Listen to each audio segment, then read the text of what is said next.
welcome to the stream! My name is Ace, I'm going to be your host tonight. What's going on? Hope everyone's having a fantastic, fantabulous, stupendous, everything night. Alright, so tonight we're going to be doing the next fan art piece. Here we go. So tonight we're going to be doing the next fan art piece. That's why is what is up with this? Uh-oh. Uh-oh, hold on.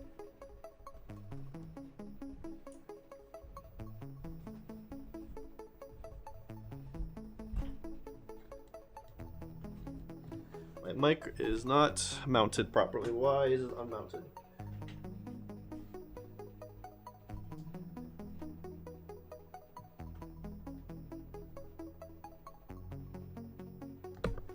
There we go. Jeez. Good lord.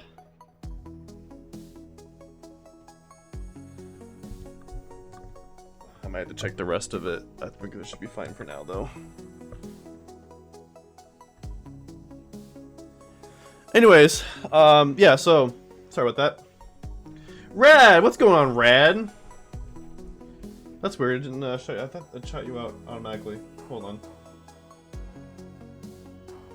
Unless I already shot you out. That was 8:45. Oh, that's weird.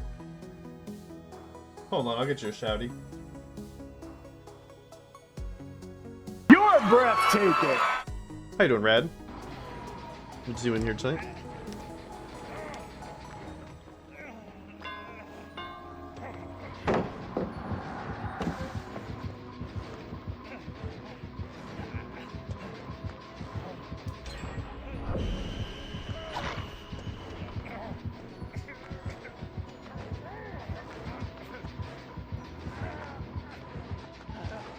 I need to equip new stuff. Yeah, this looks a little old. Oh my god, I think I guess it was before.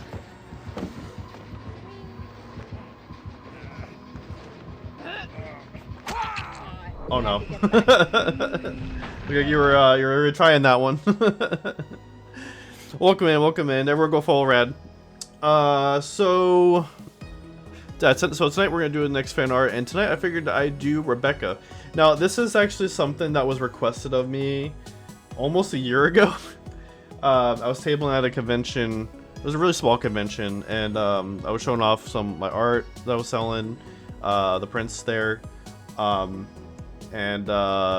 yeah, they saw my Lucy one that I did a couple years back, and like, oh, do you have Rebecca? And I'm like, oh no, I don't have Rebecca. I haven't drawn Rebecca yet. And like, oh, you should draw Rebecca. She's my favorite. I'm like, yeah, I should draw Rebecca. That was kind of like, I was debating about doing Rebecca. Not long after I did Lucy, but I ended up not doing it. But I was like, you know what? I'm gonna do it tonight. I was thinking about like what I should do. I was like, okay, well, last month was like video game characters as like and like Halloween get up or Halloween-esque get up. You know, like a goth, and excluding Arsh's but. Other than Arceus, it was Kyrie and Halloween Town. It was Goth Peach and Goth Daisy. And then so far I've done like Jinx and what was it, this last week I did Raven. So pretty much a lot of video game characters, a superhero, and an anime character. So I was like, let's do something completely different. Let's go a different genre here. And so I decided to go with Lucy. Sorry, not Lucy. Rebecca, since it's like cyberpunk and everything. Yeah, it's technically an anime character, but it's been a minute since I did an anime character. Like I said, it was like last month technically, but yeah, I figured I should do an anime character. I think the next art piece is gonna be a next art piece is definitely gonna be some OC art. I haven't figured out what yet though, but. I also do have, I put this out in the Discord, but I do have some plans for some more alternate versions of characters. I really enjoy doing the Goth Days and Goth Peach, and I want to continue doing stuff like that. So I did pick out some stuff to do for the future. I put it out in Discord, but it was... So, one of them was like a human Amy from Sonic the Hedgehog. Like doing a human version of Amy. I keep seeing that, so I figured, you know what, I think I want to jump in on that at some point. Another one was I thought it would be interesting because I saw a fan art of Rosalina as a Zora, so I was like, well, what if I did Daisy as a Zora? That's something I'm going to be pushing off for a while. I don't want to do that just because I'm like, I just did Daisy last month. I don't want to do Daisy again. So I'm going to push that off until maybe like January or February, you know, somewhere around there. And then there was one more. Oh, it's not technically like, this is technically more of just another fan art. It's just an alternate clothing for this character. But it was Dawn in winter attire. So that's something I definitely want to do within the next month. Probably just end up doing it. Probably within the next week or so. But yeah, it's like, so it's Dawn from Pokemon. And she has like this winter outfit. I really like designing the outfit, so I really want to draw it. So I figured I'd throw it on there. So it's probably one I'm gonna do first, just because it's, you know, we're in the fall winter part of the year. I definitely want to do Asuka. I think I will do Asuka soon. And then, oh yeah, another thing was Pumpkin Queen Sally. So this will be kind of in the same boat as like Dawn, but this one's like my interpretation of what Sally would look like in like a sequel, like, because I'm like, well, she's with Jack, right? So she would be considered the Pumpkin Queen, right? So I was like, well, what if I drew her in like a different outfit, you know? But also gonna be adding some artistic flair to it, so make it look really colorful and stuff. So yeah, this is some ideas I have down as to what I want to do here in the near future. But I have others on here too. I have like Peach. Another one I'm gonna do in the another character I'm gonna do in the future, because that's like, I just did the Mario characters. I don't want to do them again anytime soon. Spider-Gwen, Zuko from Avatar, Pomni from Digital Circus. I think what I'm gonna do is with Pomni, the Pomni drawing, I do want to save Pomni for I want to save Pomni for when the next episode drops. I don't know when that's going to be, so I'm just kind of putting that on hold. But basically, it's going to be one of those things where it's like, the episode drops, and then, okay, whatever week that is, so whatever time, whatever that is going to be, that's when I'm going to be doing it. So that's kind of just like, it's up here, and then suddenly, okay, now it's in the queue. That's the next one to do. So even if I'm like, oh, I'm going to do Silk, because that's another one. I'm going to do Silk next week, and then like the episode drops for Digital Circus, like episode 4, I'm like, oh, never mind, Silk has been pushed back now. We're doing Pomni now. So it's just because of hype for the episode, you know. Linkle, I would like to do Linkle. Gwenpool X23, that's another one I'm gonna push to do sooner than later. Linkle, I'm gonna like, there's some of these I'm like, I want to do later, and there's some I want to do sooner. Like, I would say like the Sucrose and X23 and the Gwenpool and the Dawn. And then the ones that we push back would be like Zuko and Sub-Zero and the Sucrose redraw. Although Sucrose redraw, I kind of want to push. Actually, that one is something I definitely want to do sooner than later, because I've been doing all these redraws lately. So I kind of want to do Sucrose soon, so that one I probably will do within the next month or so. I would like to do it in the style that I have right now, just to see like, okay, this is where it was before as well as now. Because when I go back and look at my Sucrose drawing, it like overall looks good, but like there's just some problems with it. Like the head's really big, the hands are really small, and also it has AI art. So actually, no, it wasn't AI art. That was actually a that was not AI art. I apologize. That was a royalty-free image. That's what it was. Yeah, so that's just like, if you want to check out the Discord, which I'll go ahead and post the link to the Discord, which will lead us into the house cleaning. But yeah, you can check that out here if you're not already in there. It's a good place just to get updates from me, speak with the community, whatever, keep in touch with everybody. Check out the RQ, put in suggestions. I also do suggestions, so if you have any games, you have any art you want to suggest that I do, go ahead and jump in there. And if it's something I can do, then I will go ahead and do it.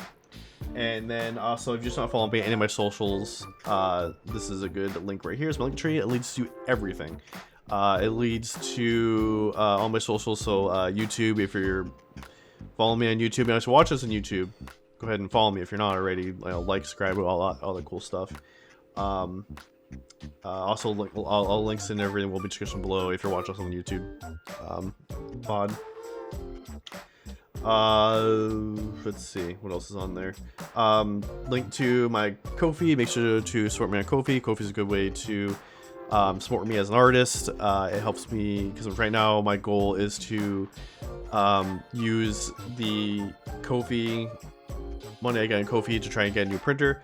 Because I would like to, because right now I use like third-party companies to do my prints, for my stickers, my prints, and everything. And I sell those on Ko-fi, so if you want to check that out as well. Right now we get a whole every month I'll switch it out with something new, and I do have several prints up available right now and stickers as well. But I would like to print them myself rather than rely on third party. So that's what I would. That's my goal over there. Is to try and raise enough money to get a printer. I do have a printer down here, however, it is garbage. What else is on there? And then actually, you can actually, I've put up like items from the shop directly on the Ko-fi, which is the first thing. Directly on the link tree. That's the first thing you see when you go in there. So if you, instead of like trying to direct all the way over to the shop, you can just click directly. Like you can start doing that directly from the link tree. But other than that, you can also see my portfolio. You can get links to Royal Flush Studios and everything. Yeah, all that good stuff. Let's see. Check my game as well. I updated everything, so there's a direct link to my game on Steam. What else? I think that's everything. So I'm gonna be doing something a little different tonight. So because there's a video I really wanted to watch, and I'm gonna react to it. Oh wait, where's my? Hold on a second. I think. Oh, I didn't log in. Oops. My Mix-Up bot was not started. Or Mix-Up app was not logged into. So what I would like to do is play a YouTube video. This one's, it's gonna be art related while I'm doing this, and it's the some stylized station. It seemed really interesting, so I wanted to check it out and I play it as I'm drawing here. Go ahead and we'll get started here.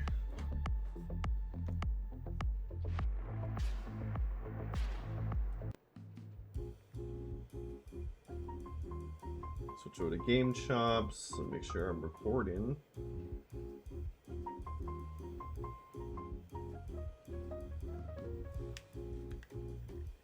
Oh, one other thing. It's a thing that's sitting over here next to me.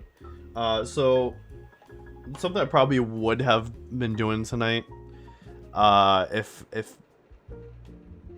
I was told that it was being delivered tonight, which I'll go ahead and let me snooze the ads here for a minute. So this got delivered today. I get the Switch version of it, but Marvel vs. Capcom Fighting Collection. This thing, as soon as I saw this get announced, I was so freaking excited. I love Marvel vs. Capcom 2, and this is on here, obviously, as well as some other things, which is really cool. Other, I think, arcade games, Marvel arcade games. But yeah, this whole entire collection here, and so I was really excited. I didn't know either right away, but it looks like this also comes with a comic book. So, but yeah, this got delivered. I would have played this had they told me it was getting delivered today, because originally told me it was getting delivered on Monday. which is like next week as of me, you know, live streaming this. So yeah. And plus it's like, I would prefer to maybe play with other people, honestly. So I don't even know if I would even play on live. I probably would play it for like, maybe like 20 minutes and then maybe switch to something else. Because I don't think it's very, I don't know how interesting it would be just to watch one person play, you know, a fighting game by himself. So. I mean, granted, if it's something you guys still want to see, let me know in the Discord. I'll definitely, in the game suggestion, I definitely will go ahead and, if there's enough want for it, I will go ahead and or leave in the comments and watch on the VOD, and I will definitely go ahead and you know, make that happen. But as of right now, I'm like, I don't know if anyone would want to watch you play Marvel vs. Capcom by myself. Because I don't know anybody who has the game.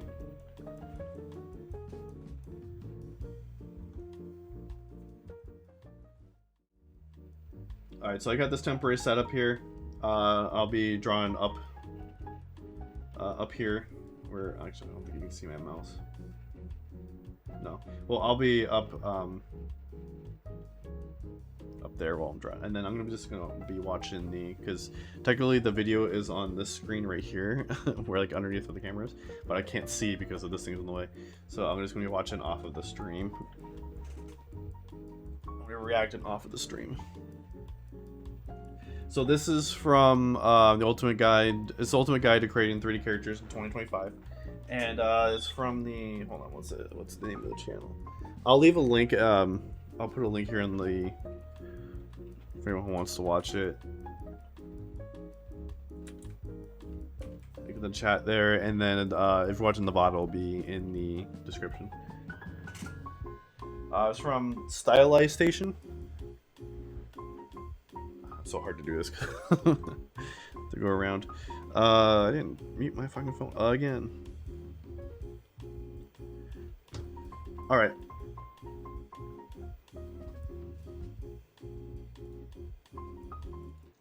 Pause the music so I can play this, and then we'll start the music back up. There probably will some ads here. Here next. It's real loud. Why is that so loud?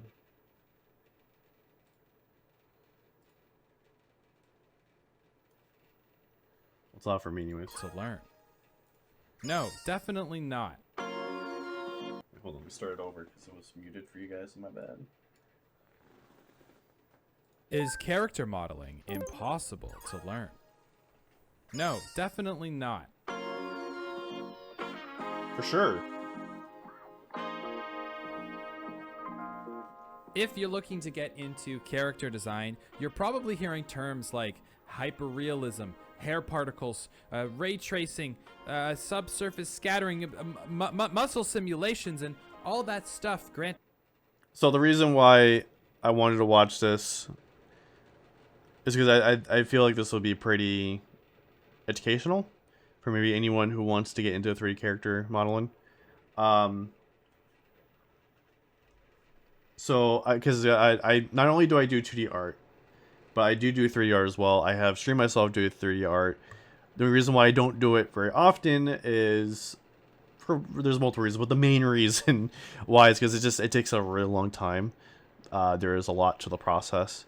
Even if you go back, and actually I don't think it came back anymore. It's how far back it was. But honestly, it took me a month worth of streams. Like I've literally dedicated at least most of the streams during like 1 month to modeling out Spider-Girl, and even then I think there's a lot of time. Yeah, there's a lot of the work I did was outside of stream as well, because I just know that if I had just waited and did it only on stream, it would probably take me 2 months to get done. But because I didn't want to spend forever on it, I wanted to move on. I didn't want to just spend 2 months worth of streams just focus on me just doing small bits of a 3D character. So anyways, continuing on. Yeah, so I'm a 3D modeler, and or 3D, I'm a 3D artist, so I've done 3D art. I've been doing 3D art for years, so. It is complicated. But, I mean, I have my own game, if that says anything, so. And 3D. But the truth is, when you boil it down, anyone can get started creating 3D characters. And in this video, we are going to explain the entire character creation process and take a look at some of the cool technology behind some of your favorite characters. This is going to be a fun video. This entire video was inspired by our brand new character creation course, the Character Artist Handbook, which is now officially live. In the course, you're going to learn how to create your first 3D game character with incredibly simple and easy to understand lessons. So get your notebooks out and keep those beautiful peepers facing the front of the screen because class is in session. Welcome to the next episode of Stylized Station.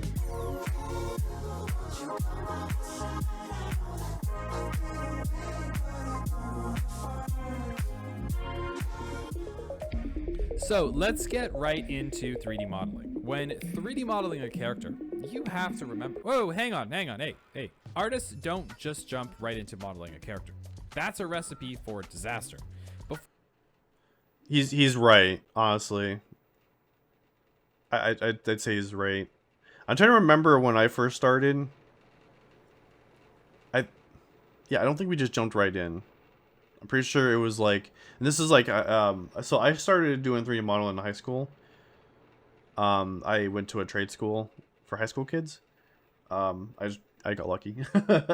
And yeah, I'm trying to remember. I don't think we really jumped in. I think the first few weeks was just kind of, it's more like book work, if anything, more just like, that's what it was. It was more of like learning the tool. It was like we spent some time learning at 3ds Max is what we got taught on back then. This was late 2000s. So, yeah. Trying to think. He's using Blender here. That's what I use now, actually. I use Blender. I don't use 3ds Max because it costs too much money for me. So, anyways, continuing on. Before you hop into any software, I want to show you the beautiful world of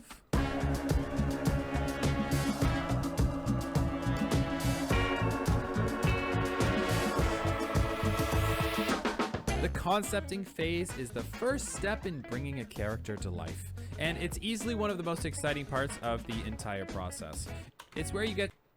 So, I will say that he probably won't go too much in depth. If he does, great. But if he doesn't, if you want to actually get in depth into custom the character, I actually did do a video up on the YouTubes. If you want to check that out, it's... again, I guess I'll leave a link everywhere. But let me... It's in my YouTube. I don't want to... I'd have to pull that up. If anyone, I'll do this way. If anyone in the chat that wants that, let me know. I'll post it. But if you're watching the VOD, it should be. I'll make sure it's in the description. To be completely free, exploring ideas, styles, and references that are going to inspire your character. This is the part where anything goes. Wild costume designs, exaggerated body proportions, or even unique weapon ideas. You can dream up the most fantastical characters, knowing that changes and refinements are going to come later. This is where the spirit of a character is born. Remember that. But you're probably wondering, okay, how do we actually do this concepting thing? Tools like PureRef make this process easier by allowing you to organize your references into mood boards. Artists pull references from a broad range of sources, not just other characters. Historical clothing, animals, or architecture to inspire their design. The goal is to create a strong foundation, focusing on shapes, colors, and textures that will define your character's look. To create strong character design, focus on key principles like silhouettes and color palettes. Now, we'll also say that this is for if you're trying to create your own character, or and I guess in terms of like doing fan art, let's say you want to do a 3D model of like Pikachu, or you want to do a 3D model of Rebecca, sure.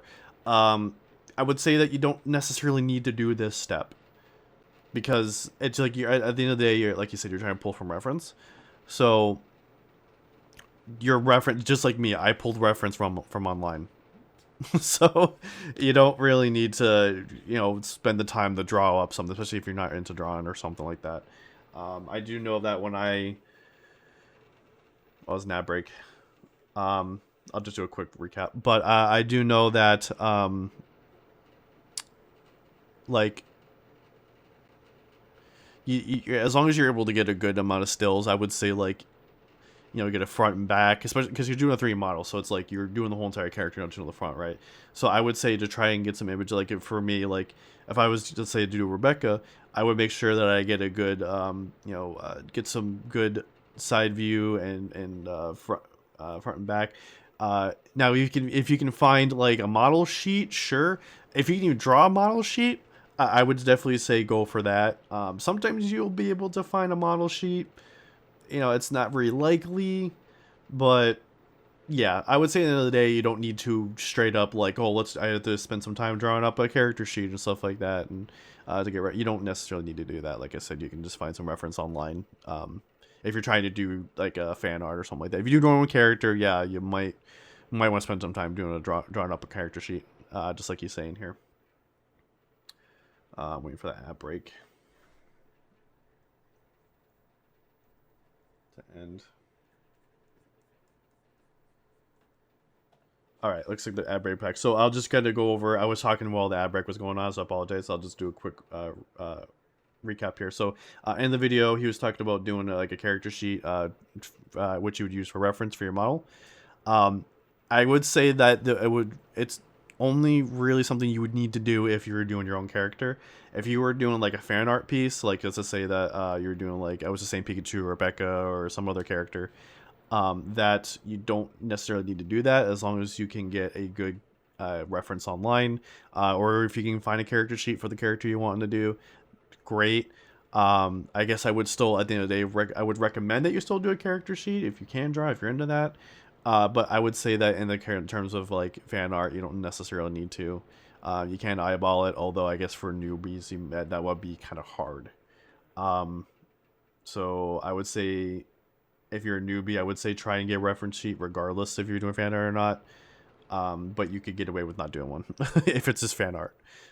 You know, it's kind of how you want to approach it, whatever makes it easiest for you, especially if you're new. But continue on. Start with basic shapes that convey the character's personality, like rounded shapes for friendly characters and sharp shapes for more dangerous ones. And keep the design simple but distinctive. Mix and match references creatively, but do not overcomplicate the design. Remember, simplicity and clarity will make your character stand out. Yes. But this is where beginners start to get scared. Going from a concept to this must seem super daunting. But don't worry, artists have a simple and really well-known technique that makes things 100 times easier. Let's talk about blocking. Blocking is the first step in the 3D modeling process. I would say he's right, and it's also for drawing. Like I'm doing blocking right now. I'm blocking out where my where all my outside lines are going to be, as at the same time also blocking out where like internal lines are going to be as well. Kind of not going too far into detail just yet, but when I go, I will go back and add detail as much as I can. But right now I'm just kind of blocking everything out per the pose that I have set up here. But yes, blocking is, I would say, just in any art, blocking is like the first step in getting your art piece done, whether it be 2D, 3D, whatever. Where you build out the most important shapes using basic geometry, also known as primitives. I'm oversimplifying things a bit, but imagine starting with a sphere for the head, cylinders for the arms and legs, and a big box for the torso. The purpose isn't to make the model look polished or detailed yet. It's all about nailing the proportions and getting the overall form right before you dive into the more detailed work. It may seem basic, but this is a crucial step that sets the foundation for the entire character. Blocking allows you to focus on the structure and silhouette of the character before getting bogged down in the details. No, I will say that the way that he's doing it is the more common way of doing it nowadays. When I was being taught, we didn't do it this way. I did it what's called box modeling. Honestly, I never even touched sculpting, like 3D sculpting, until like years later. So all my early models and everything were all done through box modeling, which is essentially like you start with a box or a sphere, depending on like what your the character is, and then you just shape it. And I was using a mouse. I didn't even use that. I didn't have access to this. So, so actually the spider girl, the Anya spider girl, that I did was actually the first character I did in with this. Sorry, I lost your train of thought. With this style of like doing models and stuff, like starting off with just like you're starting off in the sculpting, and you're just kind of taking like these oval like shapes, and you're just shaping out, or blocking out the character like that. That was the first time that I did it that way. So, and it definitely is easier, especially now since like I have a drawing monitor, so I can sculpt with pen rather than with mouse. Which is also something I had to deal with for a long time too, because I didn't have access to this, and when I did sculpt, because sculpting would be like later, I would do box modeling to get like the overall like the low poly version, and then I would sculpt to get the high poly, and then I would and this is something I was taught by multiple artists as well, like multiple teachers, not just in the school the school that I went to. Actually, no, the school I went to, I don't think we even touched sculpting. I'm not sure, but I just know that like when you did sculpting, it was just to get like a high poly version, which is essentially meaning like a higher detail version, and then you would use lower poly, the low poly or the low detail version to start to get the high poly, and then you would actually what's called projecting. You would project that the high detail onto the low poly, so which that way the low poly looks like the high poly without it being high poly. I don't know if that's still used nowadays, but I'm still learning the new stuff, because the stuff have changed in the time that I had kind of like modeling took like a back seat for me, because like I said, doing modeling takes a long time, but it was that plus it's like I was a lot of times where I just like, I don't feel like doing another 3D model, and so what did I do? I focused more on my 2D stuff, because I want to make my 2D art better, and that's why I've been doing a lot of 2D art. One reason why is because I'm trying to get better, and two is because that I can get done quicker. So yeah. Anyways, continue with the video. Blocking helps answer questions like, how tall should the character be? How broad should the shoulders look? Where do the limbs sit on the body? Getting these answers right early on can save you a ton of time later, preventing any proportion mishaps that may be difficult to fix once you've added details. The beautiful thing is, this technique works for just about anything. If you want to get a start on your character's clothing, just block out the shapes first. You don't need to be a professional modeler. Just get the basic shape down and you can refine it later. This blocking technique is used all over your favorite games. It's how environment designers get started on building massive cities. It's how texture artists create complex materials. Animators even have a blockout phase where they create a rough draft of the movement's appearance. What makes this phase so powerful is the iterative refinement. Blocking allows for flexibility. You can always go back and adjust proportions or the pose as your design evolves. It's a phase that adapts to changes and helps you keep your design balanced. But most importantly for character design, blocking serves a crucial purpose. It helps set the foundation for what is arguably the most important phase of the process, a process called sculpting.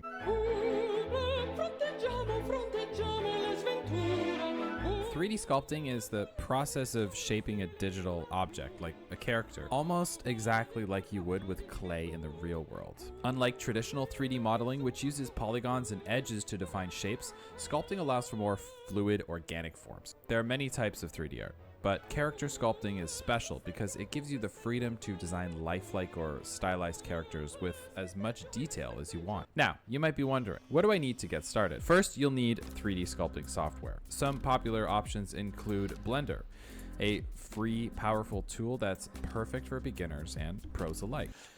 So this is what I use currently. I originally started with ZBrush.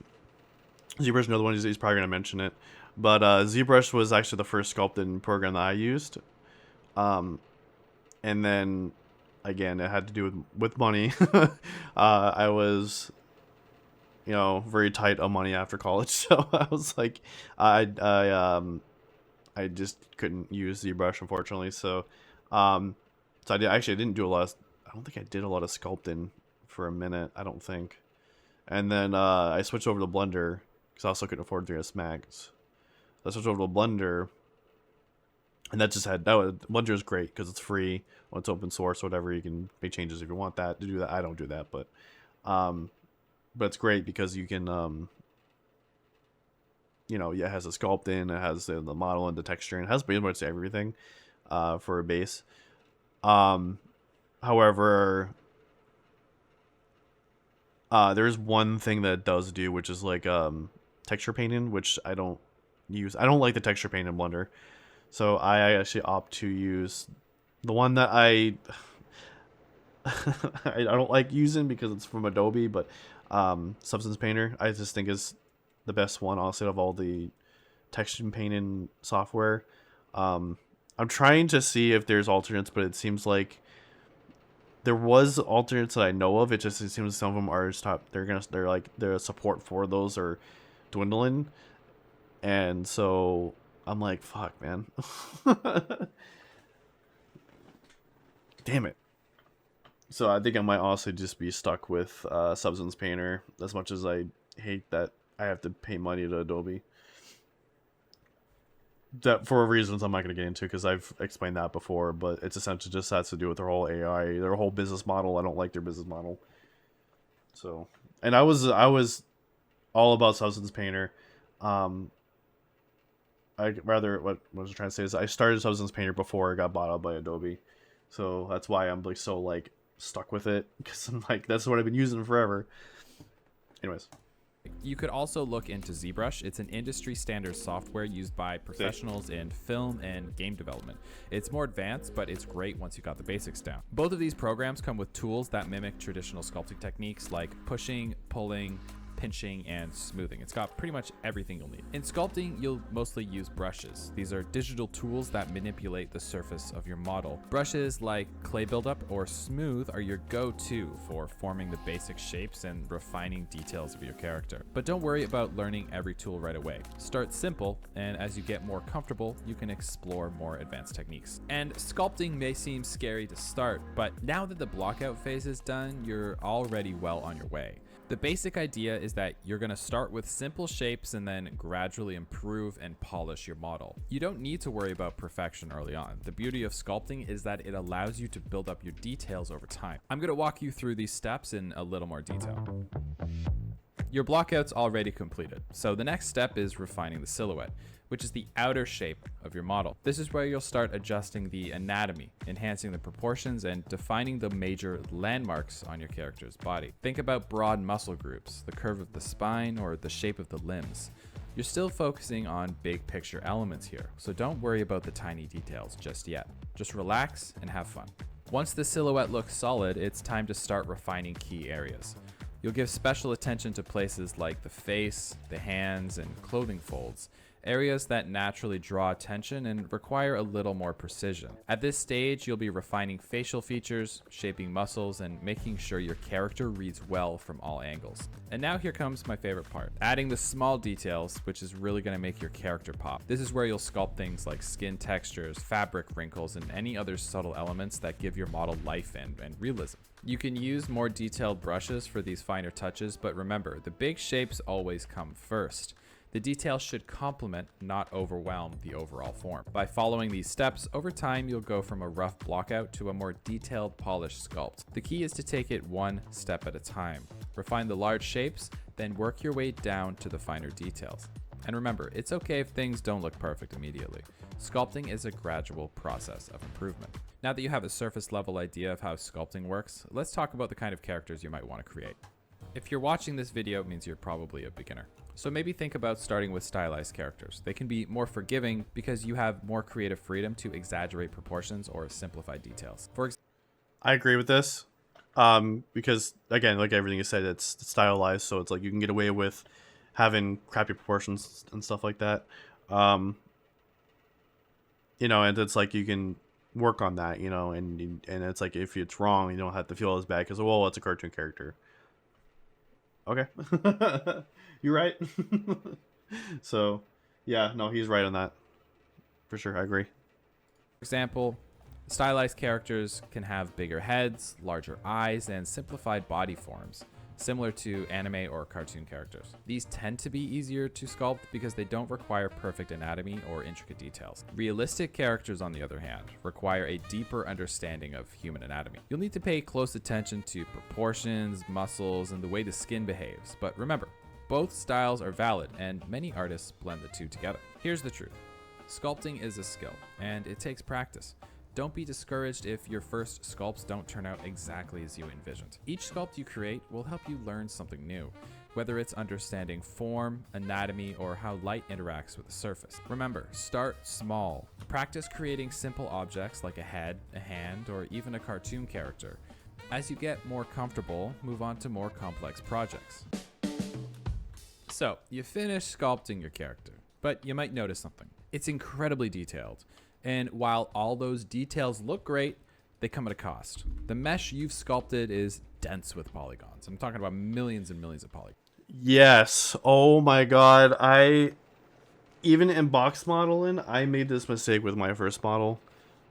I don't have that anymore, unfortunately, but it was so dense because I thought I like had to create every single little. I was trying to be as detailed as possible, and I had to create every single little like polygon, and I just ended up over modeling it. It was just like You're breathtaking. not good. Yeah. Oh sure. Now it shouts you out. Oh, I know why I didn't shout you out, because my mix-up was not running. That's why. Oh, now you get 2 shout-outs.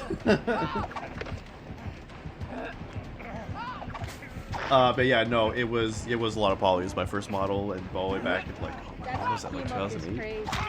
But they did get me.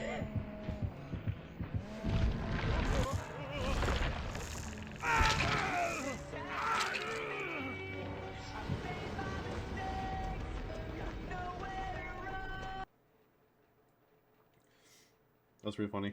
But yeah, yeah, it was just a lot of polys. It was ridiculous. I don't know why I did what I did. I actually decided that as I'm drawing this, I'm going to do 2 versions of this. I'm going to do one with the shirt and one without the shirt. Or the jacket, rather. Kind of like what I did with the Raven drawing. Anyways, back to the video. This can make your model hard or completely impossible to animate to use in real-time environments like video games. This is where a technique called retopology comes in. Retopology is the process of simplifying and reorganizing. So that's the other thing too, is like when you sculpt, yeah, you are gonna have a shit ton of polys, regardless, because it's just the more polys you have, the more refined you're able to get your models. But yeah, then you do run the problem of having so many polys that it's next to impossible to move and to animate later on when you get to that point, if you're trying to, even if you're just trying to like pose it, you know, for like a render or something like that. Yeah, you definitely want to do retopology, and then that's going to be the model that you use to rig and pose and everything like that. Rigging would be as I'm putting the bones in the character. Organizing the geometry of your sculpt into a more optimized, animation-friendly model. In other words, you're creating the mesh with fewer, well-placed polygons that follow the natural contours of your character. This new mesh is cleaner and much more efficient. But you're probably wondering, hey, stylization, why is this necessary? Imagine trying to animate a character that has millions of tiny, dense polygons. It would be a nightmare for your computer to handle, and your game. That too. That right there. See, it's basically, I'm gonna get ahead of them a lot, and I apologize. But I just know exactly where as soon as he starts on a thing, I was like, yeah, I know exactly where he's going with this. But yeah, that's literally it's literally it right there. Game or animation would likely run very slowly, if at all. Retopology reduces the polygon count while maintaining the overall shape of your character, making it ready for animation, rigging, and texturing. Now, there's 3 key concepts in retopology I want to talk about. The first one is called edge flow. This refers to how the edges of your polygons follow the natural lines of your model. A good edge flow allows your character to deform correctly when animated, especially around joints like the shoulders, elbows, and knees. The second key concept is your polygon budget. When retopologizing, you'll be working to reduce the number of polygons, keeping as few as possible while still retaining the details of your model. When retopologizing, you generally want to work with quads, which are 4-sided polygons instead of triangles. Quads deform better during animation and make a future technique, which we're going to talk about in a little bit, much easier later on. Now, this process may seem technical, but let's simplify it into a step-by-step process that's a little more approachable. When you retopologize, focus on key areas that will move or bend, like the shoulders, elbows, and the face. These areas are going to need more careful attention to edge flow. The rest of the body, like the torso, can have larger... Yeah, that's just so it can bend and stuff easier. The more polys that are in one little area. So we definitely want to do exactly what he's saying. Actually, I apologize. 1 second. I gotta minimize this. I need to grab a tab out of here. Because I need more reference. Alright. Simpler polygons. Once your new mesh is created, you can test it in different poses or with basic animations to see how well it deforms. If you see pinching or weird stretching, it might mean the edge flow needs to be adjusted. I know a lot of people complain about retopology and say it's a hassle, but I actually find it quite relaxing. Retopology may seem like an extra step, but it's essential to turning your beautiful sculpt into a functional, usable model that won't slow down your projects. But for... So, I will say that for at least Blender, I can't really say, I can't speak for like Maya or 3ds Max or anything like that. Excuse me. But for Blender, since it's open source, it has add-ons, and there are retopology add-ons available in the Blender marketplace. The one I use is Retopolpo, I think it's what it's called. It's a cheaper one. There's a more expensive one as well. I think it's so the one I use is like $10. There's another one that's like $90 or something like that. And yeah, so the cool thing about those is that it makes it a whole lot easier to do retopology, because you're essentially just you're just like dragging the mouse across, and then it creates the polys right exactly where it needs to be, and it makes it a whole lot easier than trying to do it by yourself. Trying to do it by hand. So I would definitely say that if for all those who are watching this and trying to be 3ds artists or whatever, trying to do this, I would say definitely look into getting one of those. That makes it so much fucking easier. But if you want the experience or the skill, then yeah, maybe not use that right away. Maybe try and do it by hand, just so you understand the process and that you can do it. But then yeah, definitely I would suggest make it easier on yourself. Just use the retopology add-ons for sure.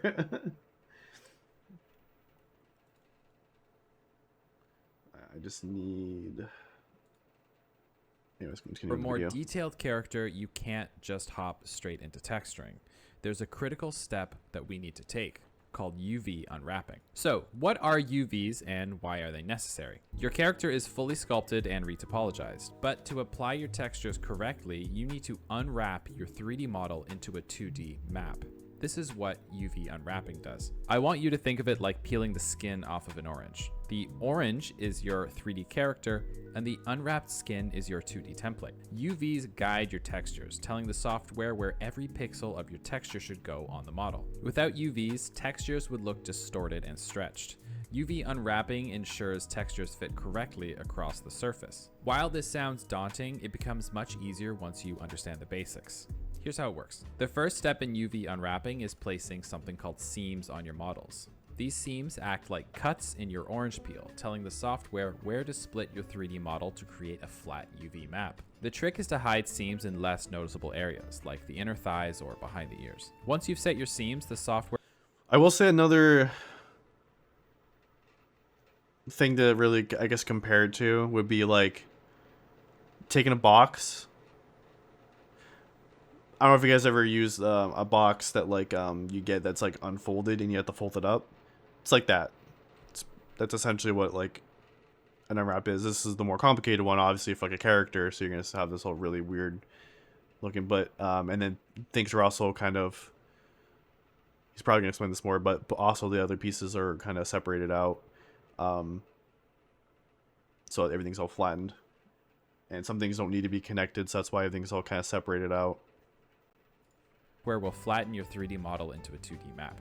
This is where your model looks a bit like a puzzle or a paper cutout. You'll arrange these islands efficiently so that every part of your model gets a good amount of texture resolution. Once your UVs are laid out, you'll apply a test texture, like a checkerboard pattern, to see how evenly your UVs are laid out.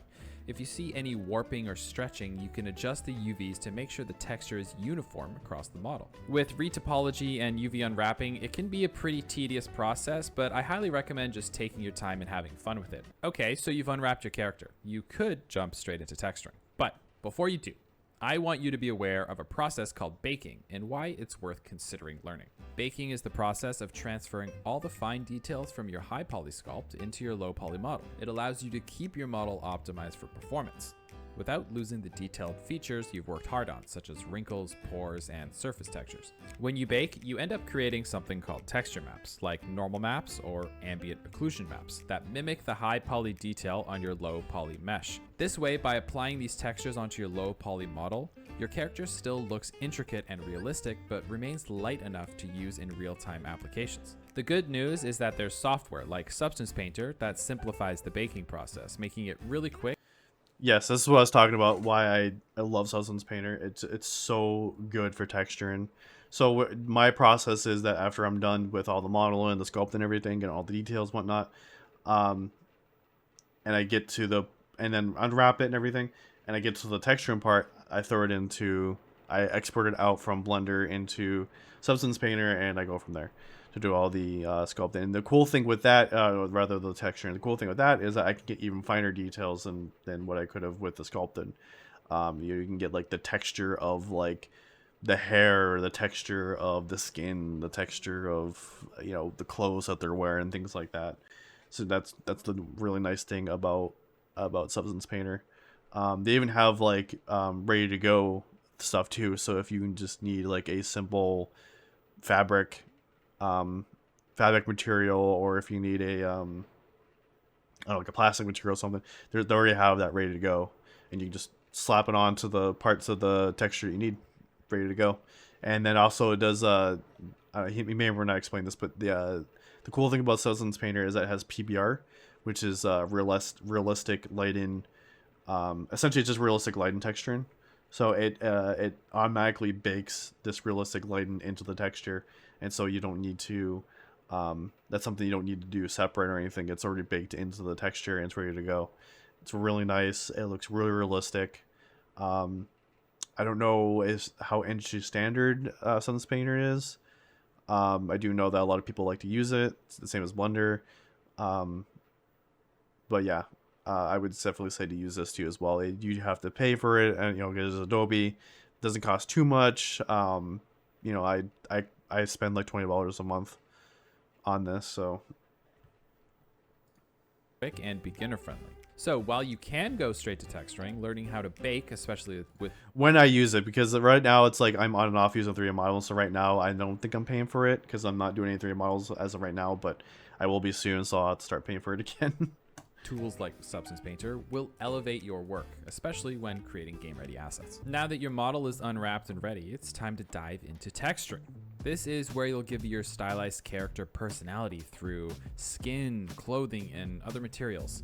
It might sound a little complex, but don't worry, I'm going to break it down into simple steps, and you'll see that it's a lot easier than it seems. So when it comes to texturing your character, two popular tools are Substance Painter and Blender. Substance Painter works more like Photoshop, using a layering system that lets you paint directly onto your 3D models in real time. Blender, on the other hand, uses a node-based system, which gives you creative control over your materials. While it may take a little time to get used to, it's a really powerful tool for achieving your desired styles. Now that you know a little bit about maps, here's a simple way to think about the texturing process. Number one, start with the base color. Choose the main colors for your character's skin and clothing. Number two, add normal details. Now, if you've already baked your character like we talked about earlier, you're going to have a normal map from that. If you didn't, you can create a new normal map and add some details like skin pores, fabric patterns, and anything else you can think of to make your character look more interesting without overwhelming the stylized design. Step 3 is to adjust your roughness. Decide how shiny or matte each part of your character should be. Skin will typically be smoother, while clothing might be a little more textured. And step 4 is to incorporate other maps. If needed, you can add metallic maps and height maps for accessories and extra detail.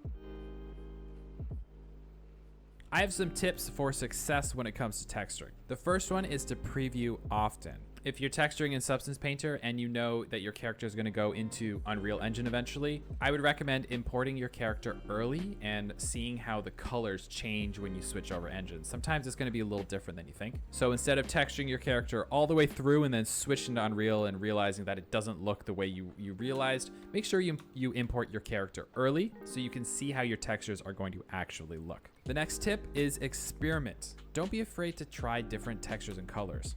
Texturing is a creative process and there's no one right way to do it. Some of the coolest textures that I've ever made came from pure experimentation. And my third tip is to learn and explore. We have a ton of online tutorials and breakdowns on Stylized Station, our YouTube channel. And we have other courses on texturing that are gonna help you develop your skills. And there you go. That's all I can think about right now when it comes to creating a character.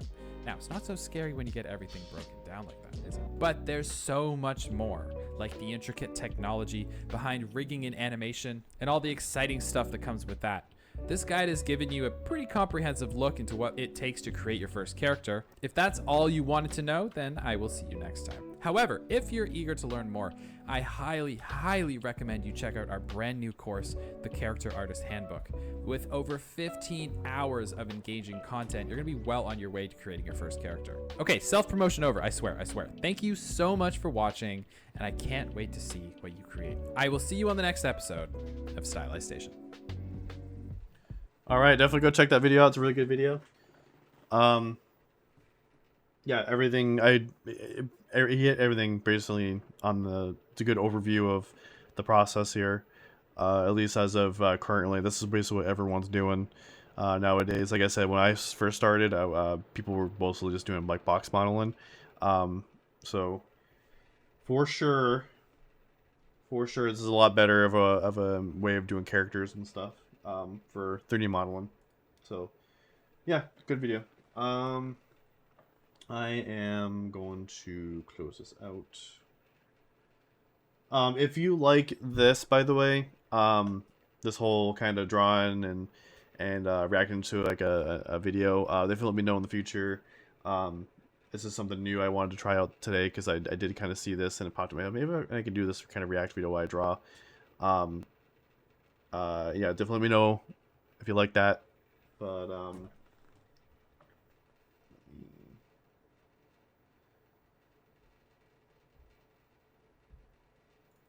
hide that.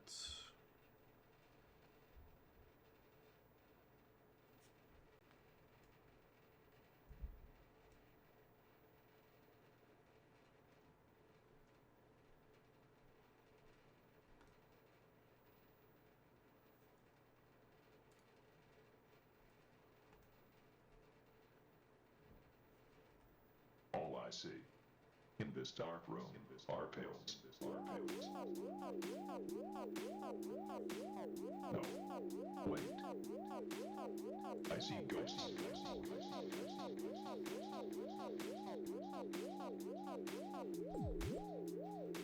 I It's about where I had it before.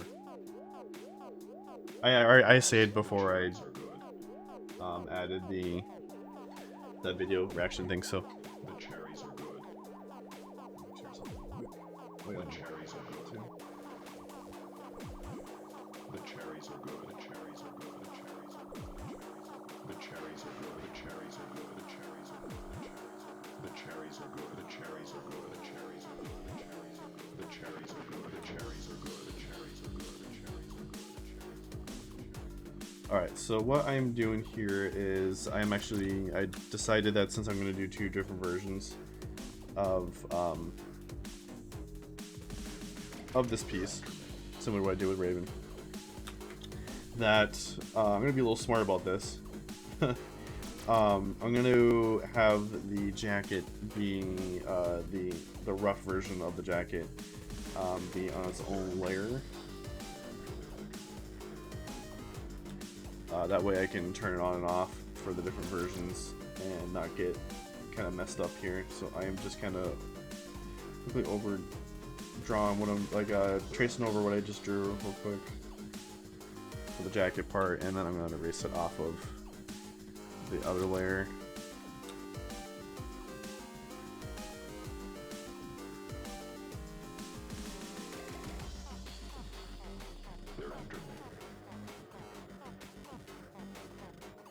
Did I just do it all in one layer? I did.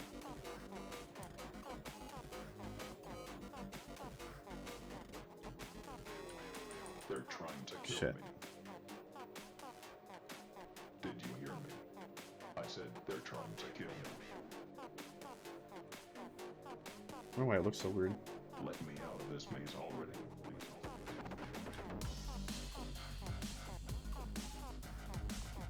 I see ghosts.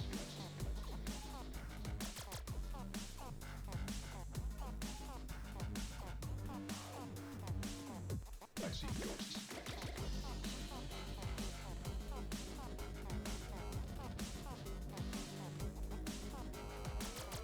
I see ghosts.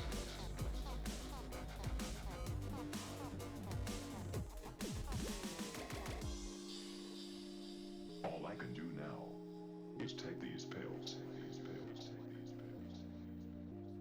Wait. The ghosts are blue. They're running away. Look how the tables have turned.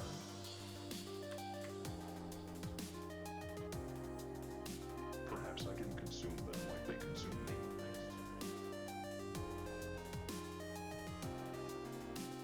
Yes, I can.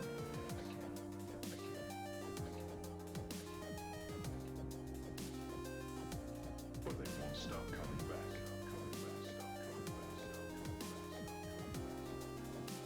Will this never end? I'm tired of these ghosts and paleys.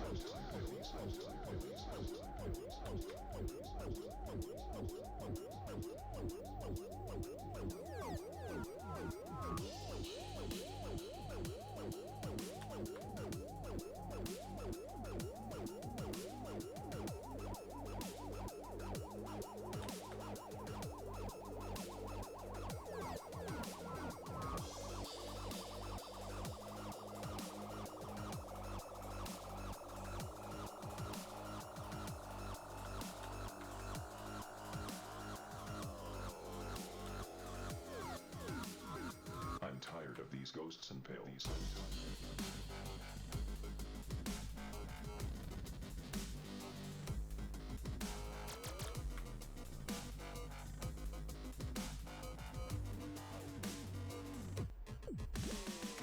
I like the cherries. Yes, the cherries are good. The reward is cherries. I like the cherries. Yes, the cherries are good. And so are the strawberries and peaches. The reward is cherries. The reward is cherries. The reward is cherries. I like everything, except for the never-ending key.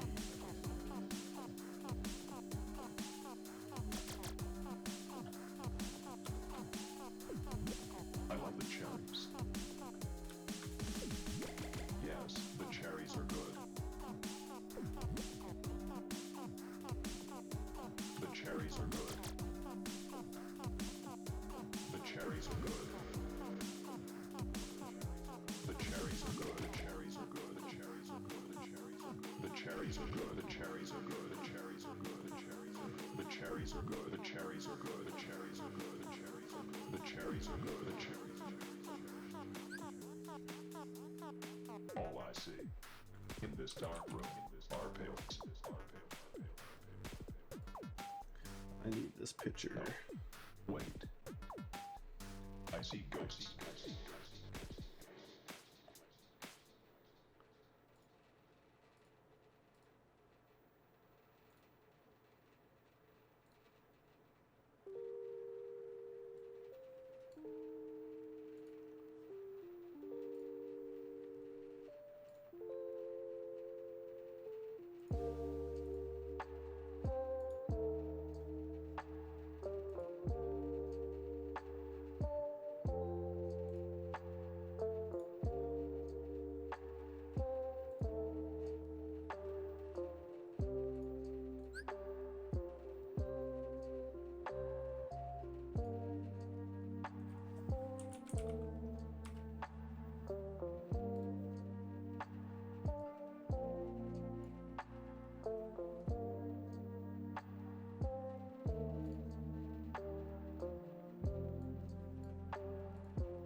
Oh yeah, I gotta mute the. Oops. Mute the desktop audio. We don't need that.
So I figured I'd make this a little more interesting too. Is that she's gonna be drinking coffee.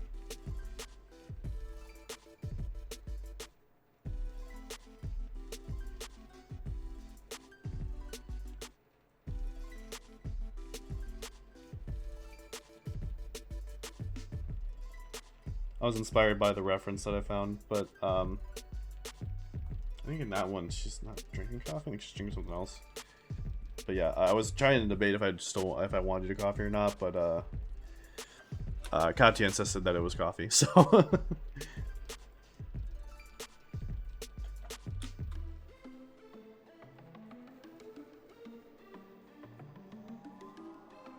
And it's gonna be like a to-go cup, whatever. Like it's gonna be like iced coffee.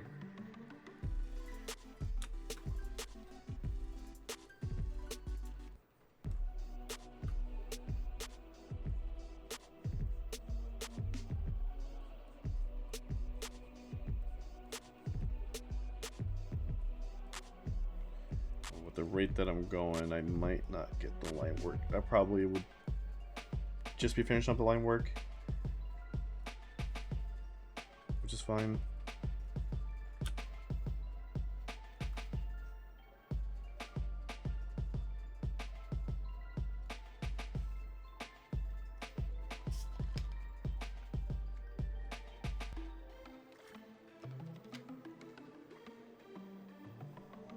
I need to fix the angle on this part of the bra.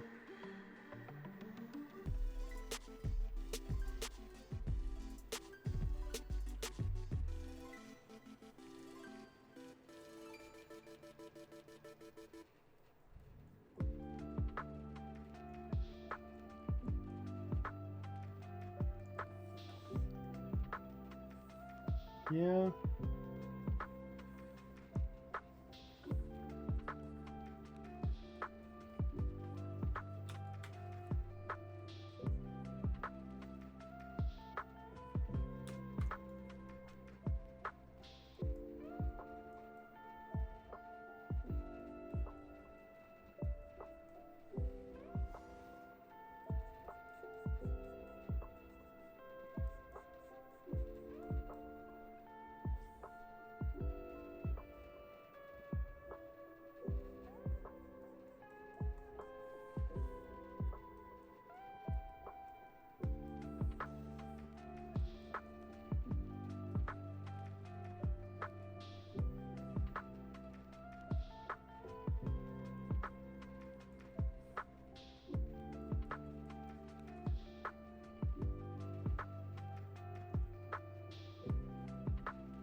I'm gonna go back to the tattoo here. I'm gonna just finish up the head and everything else.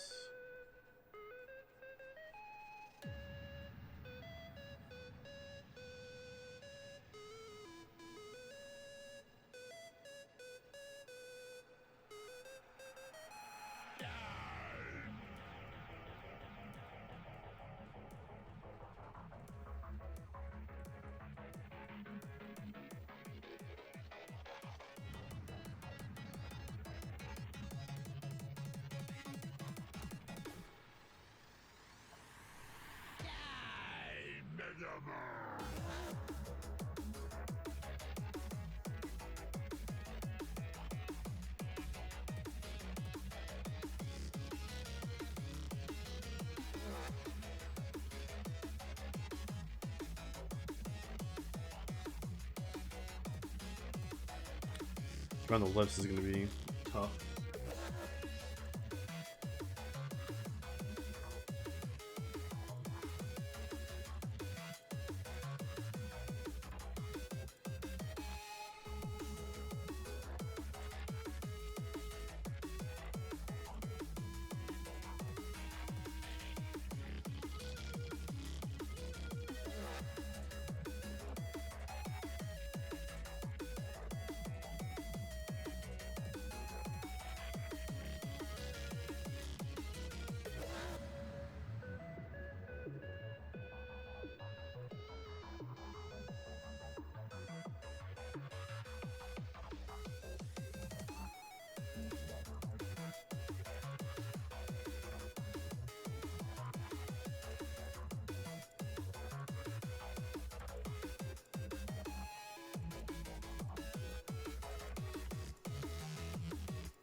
Might have to make some adjustments here.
the ear.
Make her eyes around her.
Looking exactly right.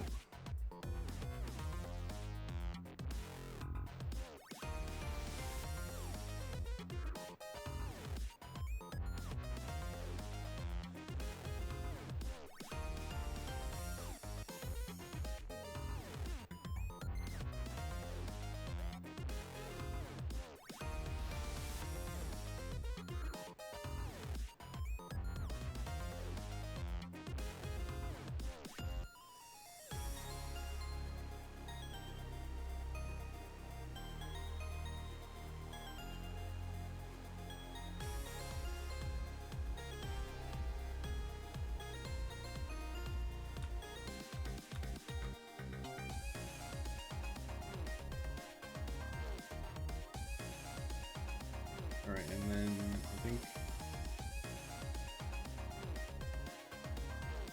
Oh yeah, right. She doesn't have no pupils either, huh?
I have no idea what this is. This part is, but.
That look great.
I'm gonna just kind of tilt this a little bit.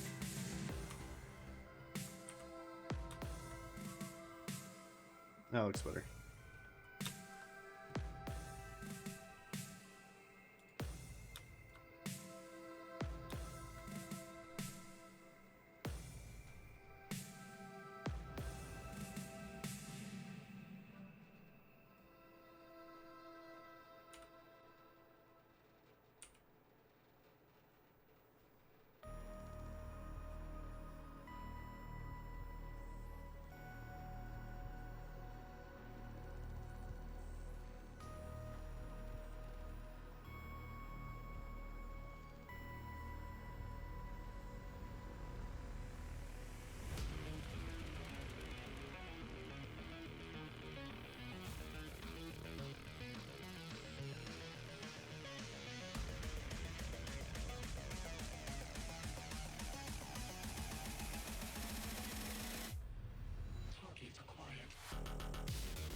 Let's get this tattoo down here.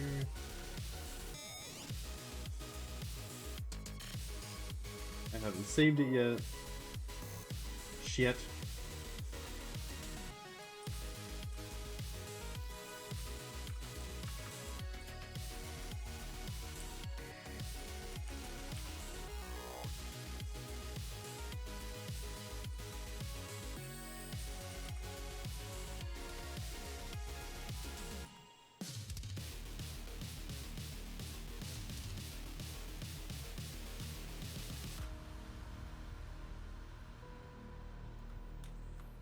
Well, actually, it looks like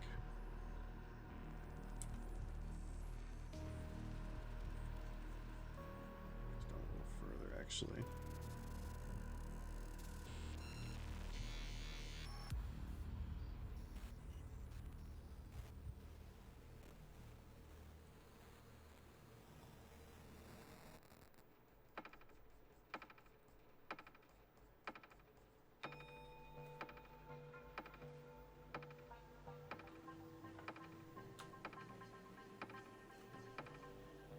Now we can get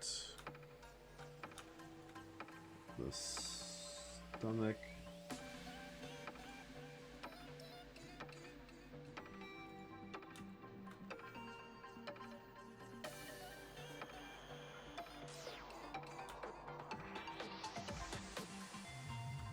Oh, looks like there's more to it. Son of a bitch.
Now I can do the like that too. Alright, so looks like it's kind of broken up into pieces. That's not too bad. Looks like it's got a I forgot what my skull it is.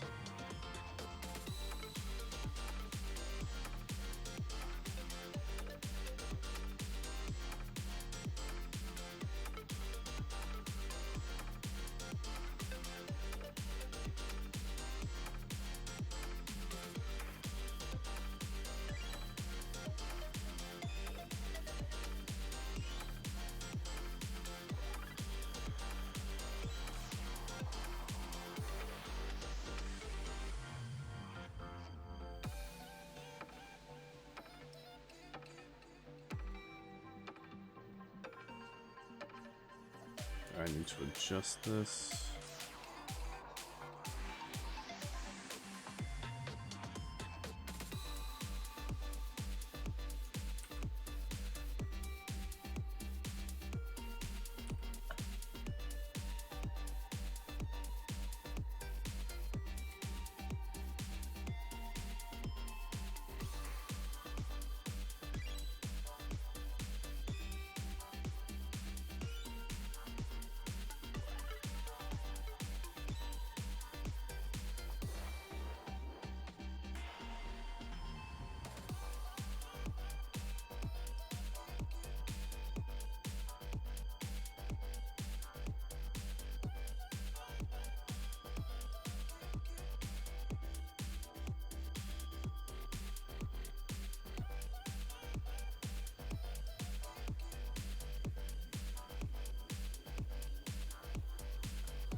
Is part of it.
Alright, I'm gonna go ahead and take a break. We'll go back, we'll continue working on this. Shit, we might be able to start the line work tonight, but I don't know about finishing it for sure. But we'll see. Continue working here. Yeah, but there'll be some ads. I'm gonna wear some ads while I'm on break. And if you don't want to see any of those ads, or any future ads, go ahead and subscribe. I know we only had one about 30 minutes ago, it's fine. So yeah, you want to subscribe, use your Twitch Prime sub if you got that, but I shall be right back.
Alright, I am back.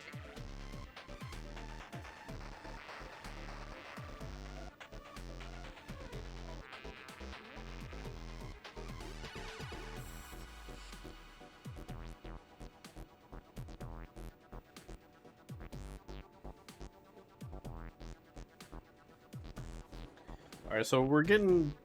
Well, we got... Well, I said that we have most of this done. Gonna finish up the base drawn here, and then we'll do the jacket.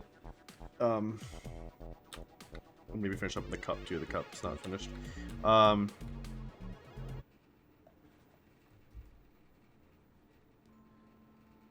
I just had an ad break. What the fuck? There's another ad break. Alright, that's fine. It's only for a minute.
frickin'.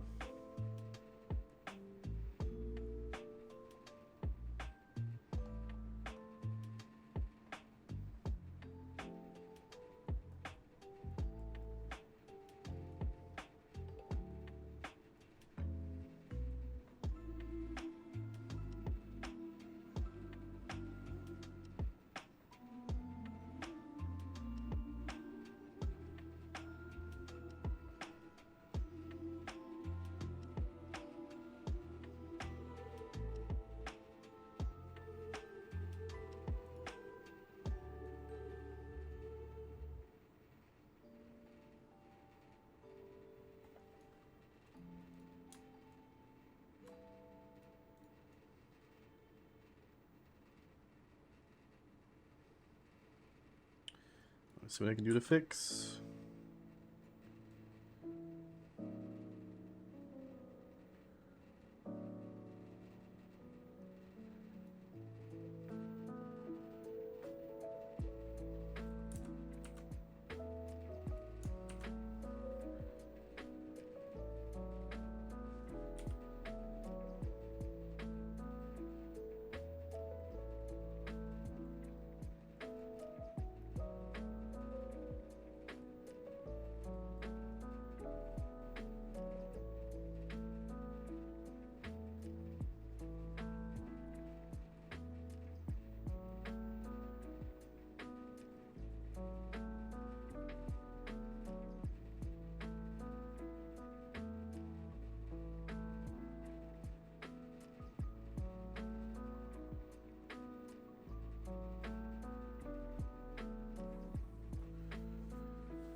There we go.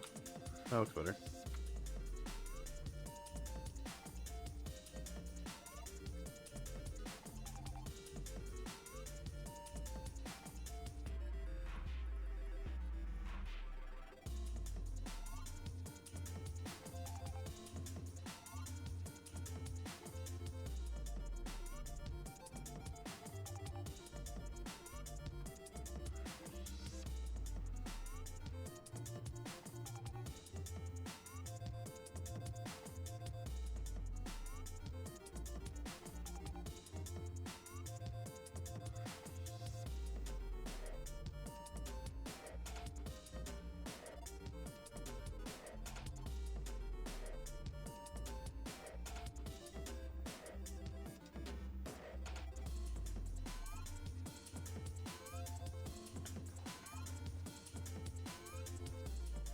So the kind of hard part about this is that I'm trying to draw this curved and also at an angle, so it's really hard to get the exact look here.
And then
I gotta get her cybernetic parts drawn.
She has the cybernetic arms because she does switch them out for like these big giant like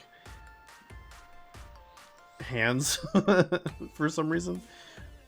Whenever she goes on a mission, she switches it out with these big giant fucking red and blue hands. I don't understand that, but this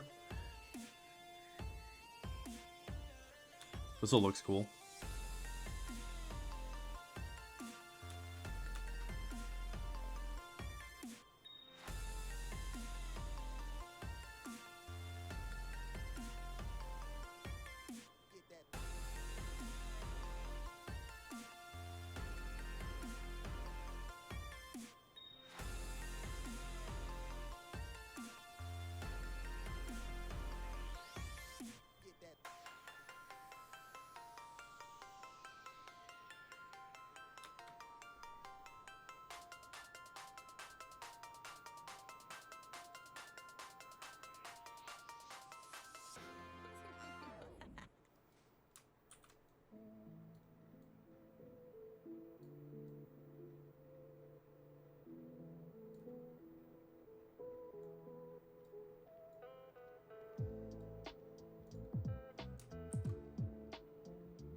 Yeah, I'm pretty satisfied with that. Alright, let's go ahead and focus on the extra stuff here. Focus on the jacket.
This way, this way,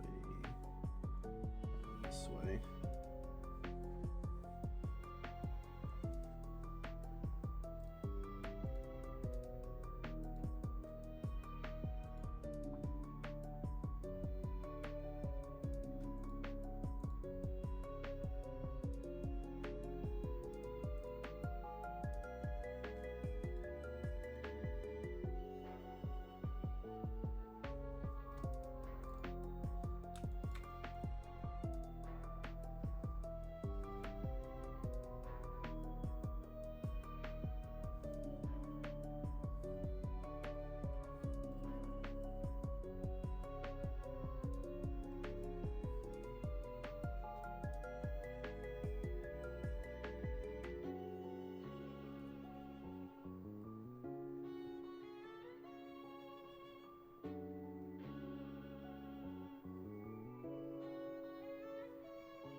So how this actually goes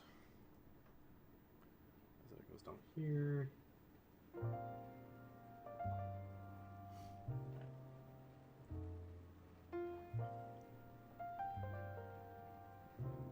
here.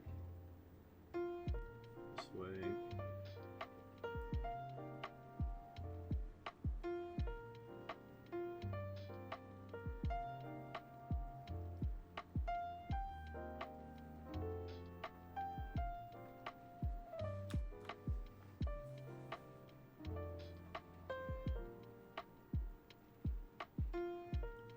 I gotta do the opposite.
Hmm.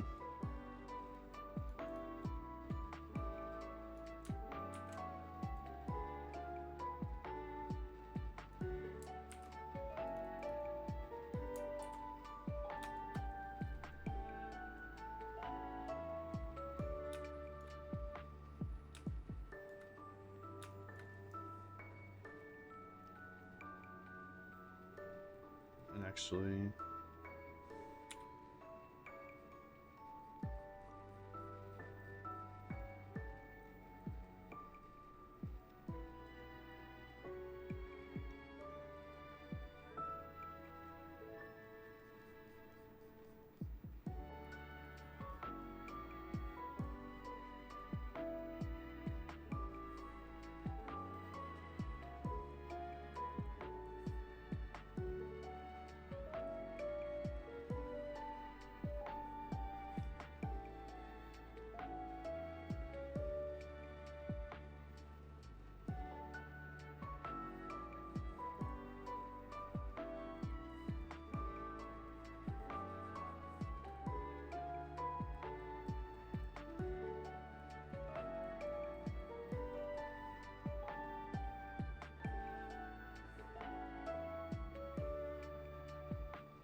those wrinkles, folds, and stuff.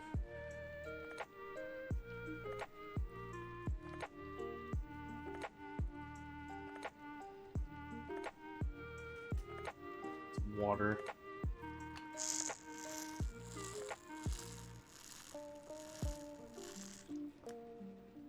Ugh.